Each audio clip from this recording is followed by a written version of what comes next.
Hi, everybody. David Z. Morris here again with an update very quickly from John Caroni's criminal trial, former CEO of SafeMoon. Today, we found out first that John Caroni was not going to testify in his own defense. He made that decision, totally his decision.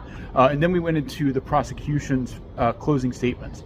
And I've said before, as I've watched this trial, that the prosecution didn't always seem to be tying things together and telling a really compelling story. Well, that all changed this morning. The closing statements, they're pulling together all of the threads from testimony and really making a compelling case. And I think I'm willing to say, based on my own judgment and experience watching these kinds of things, I think it's a wrap. I think that John Caroni is going to be found guilty. There's just too many really clear instances of him lying to the public and to investors for the jury to make really any other decision. Now, there are other possibilities. Things could go sideways, and you never know. There can always be one juror who throws the whole thing, but it's pretty open and shut at this point. The closing statement was made by Assistant U.S. Attorney Dana Rehnquist.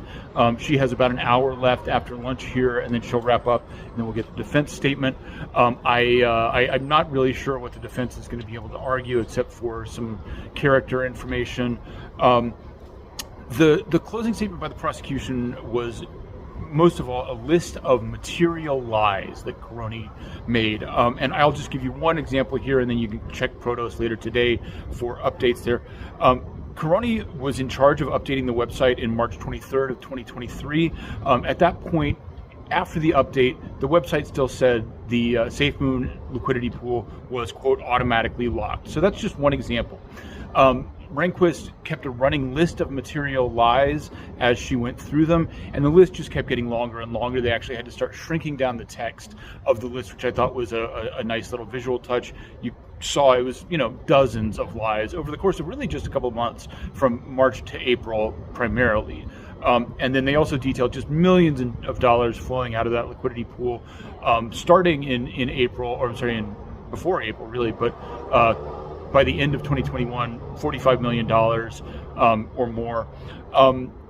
To just get you up on the timeline, we will get the defense closing statement probably today. Then the jury will get instructions, which takes a while, and then deliberation will probably start tomorrow. So it seems like we'll not get a verdict until tomorrow, maybe midday, maybe very early, but that's the timeline to look for. Thanks. Stay tuned. Check out Protos and davidzmorris.substack.com for more updates. Thanks.